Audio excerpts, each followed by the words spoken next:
नमस्कार दोस्तों, जय हिंद, जय भारत, वंदे मातरम। मैं नितेश शर्मा, हर्षित इंडस्ट्रीज से आज आपके सामने एक इंक्वायरी के ऊपर वीडियो लेकर आया हूं।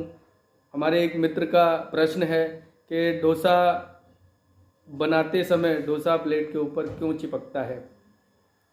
तो दोस्तों जुड़े रहिएगा हर्षित इंडस्ट्रीज पे। आज मैं इसी विषय पर आप लोगों को बताऊंगा कि क्या कारण हो सकता है, मशीनरी का फॉल्ट है या कुछ दूसरा कारण है।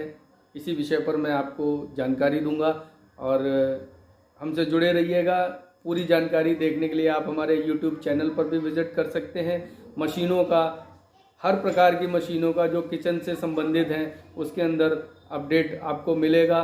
यदि आपका प्रश्न है किसी नए विषय को लेकर, नई टेक्निक को लेकर, नई प्रॉब्लम को लेकर, तो आप कमेंट कर सकते हैं। आपके प्रश्न का उत्तर आपको दिया जाएगा। मैं पूरी कोशिश करूंगा आपकी प्रॉब्लम का समाधान करने का।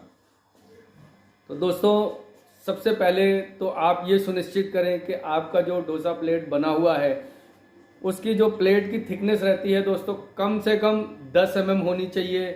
जी हाँ दोस्तों, 10 mm की प्लेट से अगर नीचे कोई थिकनेस का प्लेट है तो वो आपको प्रॉब्लम क्रिएट करेगा। दूसरा, अगर आपकी प्लेट के और बर्नर के बीच में डिस्टेंस जो है वो यदि कम है तो दोस्तों वो टेम्परेचर जो है वो आपकी प्लेट के अंदर ना आकर वो टेम्परेचर आपके चैम्बर के अंदर ज़्यादा फैलेगा। तो टेम्परेचर जितना ही प्लेट के ऊपर जाएगा उतना ही टेम्परेचर वो आपके डोसा भट्टी के नीचे जनरेट करेगा, जिसके कारण आपकी डोसा भट्टी की साइडें जो हैं वो आपकी ज़्यादा गर्म हो सकती हैं।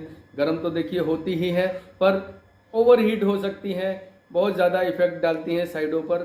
प्लेट पर कम डालती हैं, साइडों पर ज़्यादा डालती हैं। तो कम से कम बर्नर के और प्लेट के बीच में जो डिस्टेंस रहता है वो कम से कम 3 इंच यानी कि 75 mm के आसपास। जी हाँ दोस्तों, 75 mm यानी कि 3 इंच का डिस्टेंस आप प्लेट के और बर्नर के बीच में दीजिए, जिससे कि आपका जो फ्लेम है, जो बर्नर का फ्लेम है, वो आपके तवे पर सही तरीके से पड़ सके और वो सही तरीके से आपकी प्लेट को हीट करे।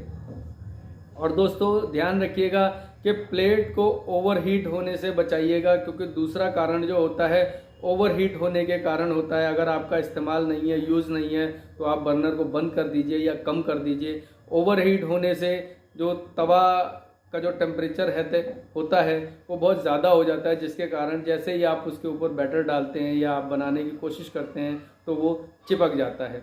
और दोस्तों दूसरा कारण डोसा चिपकने का ये भी हो सकता है कि कुछ नए मिस्त्री जो होते हैं, नए तरीके के जो कारीगर होते हैं, जो कि नए नए शेफ़ बनते हैं। मैं पुराने शेफ़ों की बात नहीं करूंगा, क्योंकि पुराने शेफ़ जो होते हैं एक्सपीरियंस्ड होते हैं, उन्हें हर चीज़ का पूरा नॉलेज होता है, मशीनरी का भी नॉलेज होता है। इनफैक्ट हमारी कहीं कहीं पर हमसे भी अगर कोई गलती होती है तो शेफ़ जो हैं वो हमें प्रयास करते हैं समझाने का, और हम कहीं ना कहीं उनसे गाइडलाइंस हमें भी मिलती है। तो दोस्तों ज़रूरी नहीं है कि हर व्यक्ति हर तरीके से पूरा हो, कहीं ना कहीं उसमें कुछ ना कुछ कमियां रह जाती हैं। तो दोस्तों मैं उन शेफ़ों की बात करूंगा जो कि नए तरीके से काम को करना शुरू करते हैं और नए होते हैं, उनको तरीका जो है कम पता होता है। तो उसमें क्या करते हैं, वो बनाते हैं तो टाइमिंग एफिशिएंसी जो होती है, हर एक सामान को पकाने का, बनाने का एक टाइमिंग होता है कि वह कितनी देर में पकता है, कितनी देर में पक जाना चाहिए। तो दोस्तों अगर उस टाइमिंग से अगर आप कोई भी सामान पकाते हैं तो वो बढ़िया पकता है, चाहे वो बेकरी का हो, चाहे वो ग्रिल का हो, चाहे वो डोसा हो, चाहे वो इडली हो, और चाहे वो किसी भी तरीके का आप सामान अगर पकाते हैं, अगर उसकी जो टाइमिंग है, अगर टाइमिंग का ध्यान रखते हैं तो दोस्तों वो बहुत अच्छा पकता है और बहुत बेहतरीन पकता है, स्वादिष्ट भी पकता है।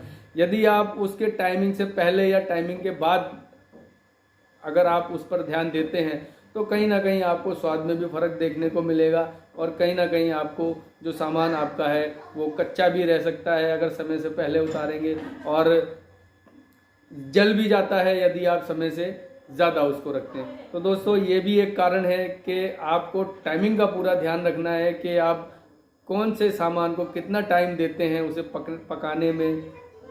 आप अपने समय के अनुसार ही उसको पकाएं। दूसरा दोस्तों, ये जो डोसा प्लेट बनाते समय जो एक टेक्निकली पॉइंट देखा जाता है, वो देखा जाता है प्लेट के और बर्नर के बीच का जो डिफरेंस रहता है, वो मार्केट के अंदर अब तो कहीं ज़्यादा ऐसी ऐसी प्लेटें आ गई हैं जिसमें कि बर्नर लगा दिए जाते हैं। उनको अधिकतर लोगों को ये पता नहीं होता है कि इसमें डिस्टेंस कितना रखा जाए। तो दोस्तों